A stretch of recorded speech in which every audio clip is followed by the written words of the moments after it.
આપણે કુર્મ પુરાણના 14મા દિવસની કથાને આગળ વધારીએ. કલિયુગમાં જે લોકો એકવાર પણ મારું સ્મરણ કરશે તેમના પાપ નષ્ટ થઈ જશે. દ્વિજો, જે કલિયુગમાં ભક્તિપૂર્વક વિધિવિધાનથી નિત્ય મારી પૂજા કરશે તેઓ મારા પરમપદને પ્રાપ્ત થશે. આપ લોકોના વંશમાં જે હજારો બ્રાહ્મણ ઉત્પન્ન થશે તેમની કલિયુગમાં નારાયણમાં ભક્તિ થશે. નારાયણના ભક્તો શ્રેષ્ઠ સ્થાન પ્રાપ્ત કરે છે, પરંતુ જે મહેશ્વરથી દ્વેષ રાખે છે તેઓ ત્યાં જતા નથી. જે પિનાક ધારણ કરનારા શિવની નિંદા કરે છે તેમનું ધ્યાન, હોપ, તપ, જ્ઞાન તથા યજ્ઞ વગેરે બધા વિધાન શીઘ્ર નષ્ટ થઈ જાય છે. જે ઈશાન દેવની નિંદા કરીને મારી ભક્તિ કરે છે તે 10,000 વર્ષો સુધી નરકમાં રહે છે. તેથી દ્વિજો, મન, વાણી તથા કર્મથી પશુપતિ તથા તેમના ભક્તોની પણ નિંદાનો પ્રયત્નપૂર્વક પરિત્યાગ કરવો જોઈએ. દ્વિજોત્તમ, દક્ષ પ્રજાપતિના યજ્ઞમાં દધીચિ, આપના વંશમાં ઉત્પન્ન જે બ્રાહ્મણોને દેવ ઈશાનથી દ્વેષ કરવાના કારણે શાપ આપ્યો હતો તે બધા કલિયુગમાં પૃથ્વી પર ઉત્પન્ન થશે. ભક્તો દ્વારા પ્રયત્નપૂર્વક તેમનો પરિત્યાગ કરવો જોઈએ. મહર્ષિ ગૌતમ દ્વારા શાપ પ્રાપ્ત લોકોથી પણ શ્રેષ્ઠ બ્રાહ્મણોએ વાત ન કરવી જોઈએ. કૃષ્ણ દ્વારા આ પ્રમાણે કહ્યા પછી તે બધા શ્રેષ્ઠ મહર્ષિ સારું આમ કહીને તુરત જ પોતાના સ્થાનોમાં ચાલ્યા ગયા. ત્યાર પછી જગન્મય નારાયણ કૃષ્ણ લીલાપૂર્વક પોતાના સમસ્ત કુલનો સંહાર કરીને પોતાના પરમધામમાં પધારી ગયા.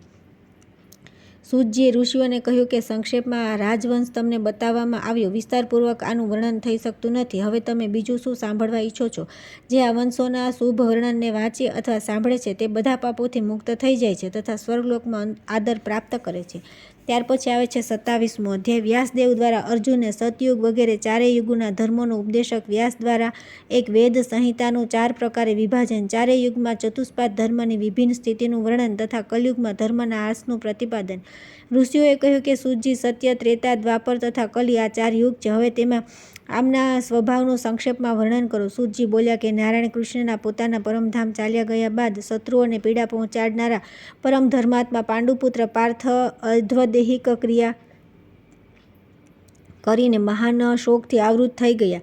તેમણે માર્ગમાં જતા બ્રહ્મવાદી કૃષ્ણદ્વૈપાયન વ્યાસ મુનિને શિષ્યો પ્રશિષ્યોથી ઘેરાયેલા જોઈ. ત્યારે શોકનો પરિત્યાગ કરીને અર્જુને ભૂમિ પર દંડવત પડીને પ્રણામ કર્યા અને પરમ પ્રેમથી કહ્યું કે મહામુને, પ્રભુ આપ ક્યાંથી આવી રહ્યા છો અને કયા દેશ તરફ અત્યારે શીઘ્રતાપૂર્વક જઈ રહ્યા છો? આપના દર્શન કરવાથી જ મારો મહાન શોક દૂર થઈ ગયો છે. કમળ સમાન નેત્રવાળા વ્યાસજી મહારાજ, આ સમયે મારું જે કર્તવ્ય હોય તેને આપ બતલાવો. ત્યારે મહાયોગી કૃષ્ણદ્વૈપાયન મુનિએ નદીના તટ પર બેસીને સ્વયં કહ્યું. વ્યાસજી બોલ્યા કે અર્જુન, ઘોર કલયુગ આવી ગયો છે. તેથી હું ભગવાન શંકરની મહાપુરી વારાણસી જઈ રહ્યો છું. આ ભયંકર કલયુગમાં લોકો પાપાચરણ કરનારા, વર્ણ અને આશ્રમ ધર્મથી રહિત મહાન પાપી થશે. કલયુગમાં તમામ પાપોનું શમન કરવા માટે વારાણસી પુરીના સેવનને છોડીને અન્ય બીજું શું કોઈ પ્રાયશ્ચિત મને દેખાતું નથી. સત્ય, ત્રેતા, દ્વાપર આ બધા યુગોમાં મનુષ્ય મહાત્મા, ધાર્મિક તથા સત્યવાદી હોય છે. તમે સંસારમાં પ્રજાવત્સલ તથા ધૃતિમાન, ધૈર્યવાન રૂપે વિખ્યાત છો. તેથી પોતાના પરમ ધર્મનું પાલન કરો. એનાથી તમે ભયમુક્ત થઈ જશો. દ્વિજોત્તમ, ભગવાન વ્યાસ દ્વારા આ પ્રમાણે કહ્યા પછી શત્રુહંતા કુંતીપુત્ર પાર્થે અર્જુને એમને પ્રણામ કરીને યુગ ધર્મો વિશે પૂછ્યું. સત્યવતી પુત્ર વ્યાસ મુનિએ ભગવાન શંકરને પ્રણામ કરીને સંપૂર્ણ સનાતન યુગ ધર્મોને તેમને કહ્યા.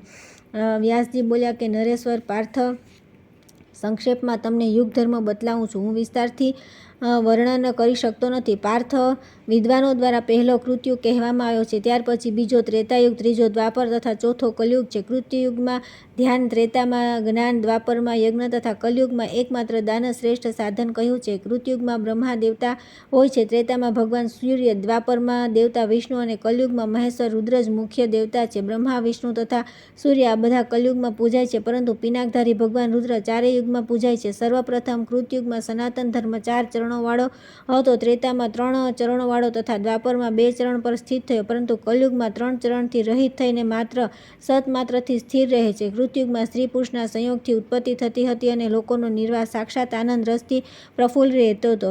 બધી પ્રજાઓ સર્વદા સાત્વિક આનંદથી તૃપ્ત અને ભોગથી સંપન્ન રહેતી હતી. પૂર્વજ્ય તે પ્રજાઓમાં ઉત્તમ અને અધમનો ભેદ ન હતો. બધા નિર્વિષેદ ભેદ રહિત હતા. તે કૃતયુગમાં લોકોનું આયુષ્ય, સુખ અને રૂપ સમાન હતા. સંપૂર્ણ પ્રજા શોકરહિત, સતયુગની વિવિધતાથી યુક્ત, એકાંત પ્રેમી, ધ્યાનનિષ્ઠ, તપોનિષ્ઠ તથા મહાદેવ શંકરની ભક્ત હતી. પરમ તપ તે પ્રજાઓ નિષ્કામ કર્મ કરનારી, નિત્ય પ્રસન્ન મનવાળી અને પર્વતો અને સમુદ્રના કિનારે રહેનારી હતી. તેમનું કોઈ ઘર ન હતું.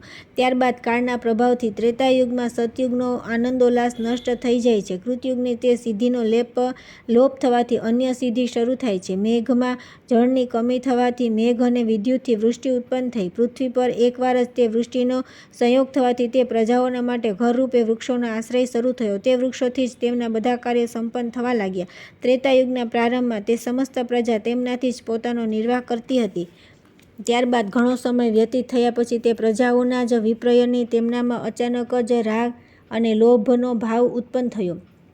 ત્યાર પછી દિનચર્યામાં પરિવર્તનના કારણે તે સમયના પ્રભાવવશ તે ઘરરૂપે રહેલા બધા વૃક્ષ નષ્ટ થઈ ગયા. તે વૃક્ષોના નષ્ટ થઈ જવાથી મિથુન ધર્મથી ઉત્પન્ન સત્યનું ધ્યાન કરવાવાળા તે બધા પ્રજાજનો વિભ્રાંત થઈને તે પહેલાં કહેલી સિદ્ધિનું ધ્યાન કરવા લાગ્યા. તે સમયે સત્યનું ધ્યાન કરવાના કારણે તે પ્રજાઓના લુપ્ત તે ઘરરૂપી વૃક્ષ ફરી ઉત્પન્ન થઈ ગયા. તે વૃક્ષો વસ્ત્રો, આભૂષણો તથા ફળોનો ઉત્પન્ન કરવા લાગ્યા. તે પ્રજાઓના માટે તે વૃક્ષોના દરેક પાંદડામાં ગંધ, વર્ણ અને રસથી સમન્વિત મધુમાખીઓ વિના બનેલું મહાન શક્તિશાળી મધ ઉત્પન્ન થતું હતું. તે મધથી ત્રેતાયુગના આરંભમાં તે લોકો જીવન નિર્વાહ કરતા હતા. તે સિદ્ધિના કારણે તે બધા લોકો તંદુરસ્ત તથા બીમારીથી રહિત હતા. ત્યાર પછી કાલાંતરમાં તે બધા ફરી લોભને વશીભૂત થઈ ગયા. હવે તેઓ તો વૃક્ષો તથા તેમનાથી ઉત્પન્ન માખીઓ વિનાના મધને બળપૂર્વક ગ્રહણ કરવા લાગ્યા. તેમના આ પ્રમાણેની પુનઃ લોભવૃત્તિના કારણે ઉત્પન્ન દુષ્કર્મથી તે વૃક્ષ ક્યાંક ક્યાંક મધ સહિત નષ્ટ થઈ ગયા. ત્યારે અત્યંત ઠંડી, વર્ષા અને ગરમીથી અત્યંત દુઃખી એવા તે લોકોએ ઠંડી, ગરમી વગેરે દ્વંદ્વોથી પીડિત થતા રહીને તેનાથી બચવા માટે આવરણો ઓઢવાની રચના કરી. ત્યારે મધ સહિત કલ્પવૃક્ષોના નષ્ટ થઈ જવાથી તેમણે ઠંડી ગરમીના નિરાકરણનો ઉપાય વિચારીને જીવન નિર્વાહના સાધનોનું ચિંતન કર્યું. ત્યાર પછી ત્રેતાયુગમાં તે પ્રજાઓની જીવિકાને સિદ્ધ કરનારી અન્ય સિદ્ધિ ફરી સક્રિય થઈ અને તેમની ઈચ્છાનુસાર વૃષ્ટિ થઈ. નિરંતર વર્ષાના કારણે જે જળ નીચે તરફ પ્રવાહિત થયું તેનાથી તે પ્રજાઓના માટે અનેક સ્ત્રોતો તથા નદીઓની ઉત્પત્તિ થઈ. જ્યારે પૃથ્વી પર થોડું જળ એકત્ર થઈ ગયું તો જમીન અને જળના સંયોગથી અનેક પ્રકારની ઔષધિઓ ઉત્પન્ન થઈ ગઈ. ખેડ્યા કે વાવણી કર્યા વિના જ વિભિન્ન ઋતુઓમાં થનારા પુષ્પ અને ફળોથી યુક્ત 14 પ્રકારના ગ્રામ્ય અને જંગલી વૃક્ષો અને લતાઓ ઉત્પન્ન થયા. ત્યાર પછી ત્રેતાયુગમાં પ્રભાવથી ભાવાવિશ તે પ્રજાઓમાં નિશ્ચિત રૂપે બધી પ્રકારનો રાગ અને લોભ વ્યાપી ગયો. આ ઉપરાંત તે લોકોએ પોતપોતાની શક્તિ અનુસાર બળપૂર્વક નદીઓ, ક્ષેત્રો અને પર્વતો, વૃક્ષો, લતાઓ તથા ઔષધિ પર અધિકાર જમાવવાનો પ્રારંભ કર્યો. પ્રજાના વિપરીત આચરણના કારણે તે બધી ઔષધિઓ જમીનમાં પ્રવિષ્ટ થઈ ગઈ. ત્યારે મહારાજ પૃથુએ પિતામહના આદેશથી પૃથ્વીનું દોહન કર્યું. ત્યાર પછી કાળના પ્રભાવથી તે બધા પ્રજાજનો ક્રોધિત થઈને એકબીજાની જમીન, ધન, સ્ત્રી વગેરે બળપૂર્વક ગ્રહણ કરવા લાગ્યા. આવી અવ્યવસ્થા જોઈને ભગવાન બ્રહ્માએ મર્યાદાની રક્ષા કરવા માટે અને બ્રાહ્મણોના કલ્યાણ માટે ક્ષત્રિયોને ઉત્પન્ન કર્યા. પ્રભુએ ત્રેતાયુગમાં વર્ણાશ્રમની વ્યવસ્થા અને પશુ હિંસા વિનાના યજ્ઞોનો આરંભ કર્યો. દ્વાપરમાં લોકોમાં સદા મતભેદ, રાગ, લોભ, યુદ્ધ અને તત્વોના નિશ્ચયનું સામર્થ્ય હોતું નથી. એક જ વેદના ત્રેતામાં 4 ચરણોમાં વિભક્ત કરવામાં આવે છે અને દ્વાપર વગેરે યુગોમાં વેદવ્યાસના દ્વારા તે જ વેદ 4 ભાગોમાં વહેંચવામાં આવે છે. ઋષિપુત્રોએ ફરી ભ્રાંત દ્રષ્ટા, મંત્ર અને બ્રાહ્મણના વિન્યાસ તથા સ્વર અને વર્ણના વ્યતિક્રમથી વિભક્ત વેદોના ફરી વિભાગ કર્યા. વૈદિક ઋષિઓએ ક્યાંક ક્યાંક સમાનતા, વિશેષતા અને દ્રષ્ટિભેદના આધાર પર ઋક, યજુ અને સામ નામક મંત્રોની સંહિતાઓનું સંકલન કર્યું. હે સુવ્રત, તે ઋષિઓએ બ્રાહ્મણ, કલ્પસૂત્ર, મંત્રો, ઇતિહાસ, પુરાણો અને ધર્મશાસ્ત્રોનો ઉપદેશ કર્યો. આવર્ષણ, અનાવૃષ્ટિ, મૃત્યુ, અનેક વ્યાધિઓ, ઉપદ્રવો અને મન, વાણી અને શરીર સંબંધી દુઃખોના કારણે મનુષ્યોને નિરાશા ઉત્પન્ન થયા છે. પછી નિરાશાના કારણે તેમનામાં દુઃખ છૂટવાનો વિચાર પેદા થાય છે અને વિચારથી વૈરાગ્ય ઉત્પન્ન થાય છે તથા વૈરાગ્યથી પોતાના દોષ દેખાય છે. દોષ દર્શનના કારણે દ્વાપરમાં જ્ઞાન ઉત્પન્ન થાય છે. દ્વાપરમાં આ વૃત્તિ રજોગુણ અને તમોગુણથી યુક્ત કહેવામાં આવે છે. સર્વપ્રથમ કૃતયુગમાં ધર્મ પ્રતિષ્ઠિત હતો, તે ત્રેતામાં પણ રહે છે. દ્વાપરમાં વ્યાકુળ થઈને તે ધર્મ કલયુગમાં વિલુપ્ત થઈ જાય છે. ત્યાર પછી આવે છે 28મો અધ્યાય, કલયુગના ધર્મોનું વર્ણન. કલયુગમાં શિવપૂજનનો વિશેષ મહિમા. વ્યાસકૃત શિવસ્તુતિ. વ્યાસ પ્રેરિત અર્જુનનું શિવપુરીમાં જવું અને વ્યાસ દ્વારા શિવભક્ત અર્જુનનો મહિમા. વ્યાસજીએ કહ્યું કે કલયુગમાં મનુષ્ય સદા તમોગુણથી આવૃત રહે છે. તેથી માયા, અસૂયા, ગુણોમાં દોષ જોવો તથા તપસ્વીઓના વધમાં લાગ્યા રહે છે. કલયુગમાં પ્રાણનાશક રોગ, નિરંતર ભૂખનું કષ્ટ, દુષ્કાળનો ભયંકર ભય તથા દેશો બદલતા રહે છે. કલયુગમાં ઉત્પન્ન થયેલા દુષ્ટ મનુષ્ય અધાર્મિક, સદાચાર રહિત, અત્યંત ક્રોધી, બુદ્ધિહીન, દુર્બળ, ચિત્તવાળા તથા લોભી હોય છે. બ્રાહ્મણોના અસત ઉદ્દેશ્ય, અસત અધ્યયન, દુરાચાર તથા દૂષિત શાસ્ત્રોના અભ્યાસ અને બુરા કર્મોથી પ્રજામાં ભય ઉત્પન્ન થાય છે. દ્વિજાતિ લોકો કલયુગમાં વેદોનું અધ્યયન કરતા નથી કે ન યજ્ઞ પણ કરે છે. અલ્પ બુદ્ધિવાળા યજ્ઞ કરવાની યોગ્યતાથી રહિત લોકો યજ્ઞ કરે છે અને અન્યાયપૂર્વક વેદોને વાંચે છે. કલયુગમાં શૂદ્રોનો બ્રાહ્મણોની સાથે મંત્ર, યોનિ, શયન, આસન અને ભોજન દ્વારા સંબંધ થઈ જશે. નરેશ્વર મોટા ભાગના રાજા શૂદ્ર હશે, જે વાસ્તવમાં રાજા થવા માટે અયોગ્ય હશે. તેઓ બ્રાહ્મણને પરેશાન કરશે. ભ્રૂણ હત્યા અને વીર હત્યા પ્રચલિત થઈ જશે. કલયુગમાં દ્વિજાતિ લોકો સ્નાન, હોમ, જપ, દાન અને દેવતાઓનું પૂજન તથા અન્ય શુભ કર્મો પણ કરશે નહીં. કલયુગમાં મહાદેવ, શંકર, પુરુષોત્તમ, વિષ્ણુ, બ્રાહ્મણો, વેદો, ધર્મશાસ્ત્રો અને પુરાણોની લોકો નિંદા કરશે. બધા લોકો વેદમાં નિષિદ્ધ અનેક પ્રકારના કર્મો કરે છે તથા બ્રાહ્મણોની પોતાના ધર્મમાં રુચિ રહેતી નથી. લોકો નિંદિત આચરણવાળા તથા વ્યર્થના પાખંડોથી યુક્ત થઈ જશે અને લોકો પરસ્પરમાં બહુ યાચના કરનારા થઈ જશે. કલયુગમાં લોકો અન્ન વેચનારા, ચાર રસ્તા, વેદના વિક્રય સ્થાન તથા સ્ત્રીઓ વેશ્યાવૃત્તિવાળી થઈ જશે. યુગના અંત સમયે સફેદ દાંતવાળા બૌદ્ધ અને જૈન નામવાળા મુંડન કરેલા ભગવા વસ્ત્રધારી શૂદ્ર પર ધર્મનું આચરણ કરવા લાગશે. અનાજ અને વસ્ત્રની ચોરી કરશે. ચોર લોકો ચોરોની જ ચોરી કરશે અને બીજા ચોરો તે ચોરનું ચોરી જશે. દુઃખની અધિકતા હશે. આયુષ્ય અલ્પ હશે. શરીરમાં આળસ તથા રોગ રહેશે. અધર્મમાં વિશેષ પ્રવૃત્તિના કારણે કલયુગમાં બધા વ્યવહાર તામસ થશે. કેટલાક લોકો ભગવા વસ્ત્ર ધારણ કરનારા, કેટલાક નિગ્રહ, યજ્ઞોપવિત, શિખા વગેરેથી વિહીન, કપાલિક, વેદ વિક્રિય તથા કેટલાક લોકો તીર્થ વિક્રયી થઈ જશે. કલયુગમાં રાજાનું સંરક્ષણ પ્રાપ્ત કરીને અલ્પ બુદ્ધિવાળા શૂદ્ર આસન પર સ્થિત દ્વિજોને જોઈને યોગ્ય વર્તન કરતા નથી, દ્વિજોચિત વ્યવહાર કરતા નથી તથા શ્રેષ્ઠ દ્વિજોને ઠગે છે. પરંતુ કલયુગમાં સમયના પ્રભાવથી દ્વિજોની સાથે શૂદ્ર ઊંચા આસન પર બેસે છે, પરંતુ રાજા જાણવા છતાં તેમને દંડ કરતો નથી. અલ્પ જ્ઞાન, અલ્પ ભાગ્ય તથા અલ્પ બળવાળા દ્વિજ લોકો પુષ્પો દ્વારા, મનોવિનોદના સાધન, હાસ્ય વગેરેથી તથા અન્ય માંગલિક પદાર્થોથી શૂદ્રોની પૂજા કરે છે. રાજન શૂદ્ર લોકો પૂજિત શ્રેષ્ઠ લોકોની સામે જોતા સુદ્ધા નથી અને દ્વિજ સેવાના અવસરની પ્રતીક્ષા કરતા રહીને તેમના દ્વારે ઊભા રહે છે. કલયુગમાં શૂદ્રથી જીવિકા મેળવનારા બ્રાહ્મણ વાહનમાં સ્થિત શૂદ્રોને ઘેરીને સ્તુતિઓ દ્વારા તેમની પ્રશંસા કરે છે અને સેવા કરે છે. શૂદ્રોથી જીવિકા પ્રાપ્ત કરવાવાળા શૂદ્રોને વેદ ભણાવે છે. ઘોર નાસ્તિકવાદી વૈદિક મંત્રો વાંચે છે. જેમની શ્રેષ્ઠ દ્વિજ તરીકે સમાજમાં માન્યતા હોય છે, તે લોકો પોતાના તપ તથા યજ્ઞ ફળનો વિક્રય કરતા હોય છે. આળસ અથવા પ્રતિષ્ઠા માટે સેંકડો અને હજારોની સંખ્યામાં લોકો સંન્યાસી થઈ જશે. હે નિષ્પાપ રાજન, કલયુગમાં લોકો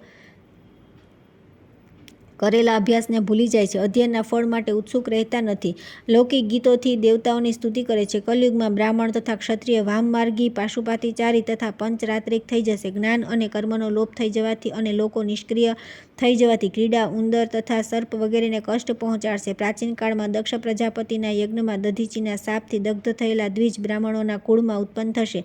કલયુગના અંત સમયમાં તમોગુણથી વ્યાપ્ત મનવાળા લોકો મહાદેવની નિંદા કરશે અને વ્યર્થના ધર્માભાસનું આચરણ કરશે તથા બીજા મહાત્મા જે ગૌતમના શાપથી દગ્ધ થયેલા લોકો હતા તે બધા બ્રાહ્મણ વગેરે જાતિઓમાં ઉત્પન્ન થશે. વેદમાં નિષિદ્ધ વ્રત અને આચારનું પાલન કરનારા દુરાચારી તથા વ્યર્થનો શ્રમ, ધર્મ, મોક્ષ વિરોધી, અર્થમાત્ર સાધક, કામ અથવા દુર્જનતા વશ લોકોને પીડા આપનારા કામ કરનારા લોકો ઋષિકેશ, વિષ્ણુ તથા બ્રહ્મવાદી બ્રાહ્મણોની નિંદા કરશે.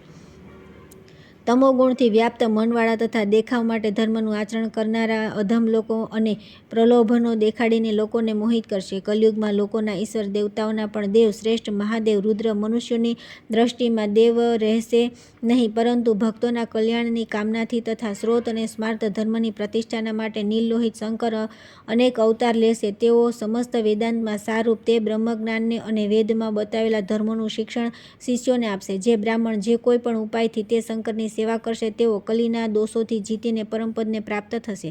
અનેક દોષોથી દૂષિત કલીનો આ મહાન ગુણ છે કે આ યુગમાં મનુષ્ય અનાયાસ મહાન પુણ્ય પ્રાપ્ત કરી લે છે. તેથી મહેશ્વર સંબંધી યુગ પ્રાપ્ત કરીને વિશેષ રૂપે બ્રાહ્મણોએ બધી પ્રકારના પ્રયત્નોથી ઈશાન રુદ્રના શરણે જવું જોઈએ. જે પ્રસન્ન મનથી વિરૂપાક્ષ કૃતિવશા ઈશાન રુદ્રને નમસ્કાર કરે છે તે પરમપદને પ્રાપ્ત કરે છે. જે પ્રમાણે રુદ્રને કરવામાં આવેલા નમસ્કાર નિશ્ચિત રૂપે બધી કામનાઓ પૂરી કરે છે, તે પ્રમાણે અન્ય દેવોને નમસ્કાર કરવાથી તેવું ફળ મળતું નથી. આ પ્રકારના કલયુગના દોષોને દૂર કરવાનો એકમાત્ર ઉપાય છે મહાદેવને નમસ્કાર, તેમનું ધ્યાન અને શાસ્ત્રાનુસાર દાન. આવો વેદનો મત છે. તેથી જો પરમપદ પ્રાપ્ત કરવાની ઈચ્છા હોય તો અન્ય અનીશ્વરો મહેશ્વરની કૃપાથી શક્તિ પ્રાપ્ત કરનારા અન્ય દેવોને છોડીને એકમાત્ર દેવ વિરૂપાક્ષ મહેશ્વરનો આશ્રય લેવો જોઈએ. જે દેવતાઓ દ્વારા વંદિત રુદ્ર શિવની અર્ચના કરતા નથી, તેમનું કરેલું દાન, તપ, યજ્ઞ અને જીવન વ્યર્થ છે. ત્રિશૂળધારી દેવાધિદેવ મહાન રુદ્રને નમસ્કાર છે. ત્ર્યંબક ત્રિલોચન યોગીઓના ગુરુના માટે નમસ્કાર છે. મહાદેવ, વેધા, વામદેવ, શંભુ, સ્થાણુ, પરમેષ્ઠી શિવને વારંવાર નમસ્કાર છે. સોમ, રુદ્ર, મહાગ્રાસ, મહાપ્રલયમાં સમસ્ત પ્રજાને પોતાનામાં લીન કરી લેવાવાળા તથા કારણરૂપને નમસ્કાર છે. હું વિરૂપાક્ષ શરણ ગ્રહણ કરવા યોગ્ય બ્રહ્મચારી મહાયોગ સ્વરૂપ ઈશાન તથા અંબિકાપતિ મહાદેવનું શરણ ગ્રહણ કરું છું. યોગીઓને યોગ પ્રદાન કરનારા, યોગમાયાથી આવૃત, યોગીઓના ગુરુ આચાર્ય, યોગીગમ્ય પિનાકી, સંસારથી ઉદ્ધાર કરવાવાળા રુદ્ર, બ્રહ્માધિપતિ, શાશ્વત, સર્વવ્યાપી, શાંત, બ્રાહ્મણોના રક્ષક તથા બ્રાહ્મણ પ્રિય, જટાધારી, કાલમૂર્તિ, અમૂર્તિ, એકમૂર્તિ, મહામૂર્તિ, વેદજ્ઞ, દ્યુલોકના સ્વામી પરમેશ્વર તથા નીલકંઠ, વિશ્વમૂર્તિ, સર્વત્ર વ્યાપ રહેવાવાળા વિશ્વરેતા, જેમના દ્વારા સમસ્ત વિશ્વ ઉત્પન્ન થયું છે. કાલાગ્નિ, કાલનું દહન કરનારા, કામનાઓ પ્રદાન કરનારા અને કામદેવનો નાશ કરનારા, ચંદ્રમાના આયન અર્થાત દ્વિતીયાના ચંદ્રમાને આભૂષણના રૂપમાં ધારણ કરનારા, વિશેષ રૂપે રક્તવર્ણવાળા ગ્રાસ બનાવી લેનારા, મહાપ્રલયમાં બધાને પોતાના ઉદરમાં નાખનારા, આદિત્ય, ઉગ્ર, પશુપતિ, ભીમ, ભાસ્કર તથા અંધકારથી પર રહેનારા પરમેષ્ઠીને હું નમસ્કાર કરું છું. મન્વંતરની સમાપ્તિ સુધી પસાર થયેલા અને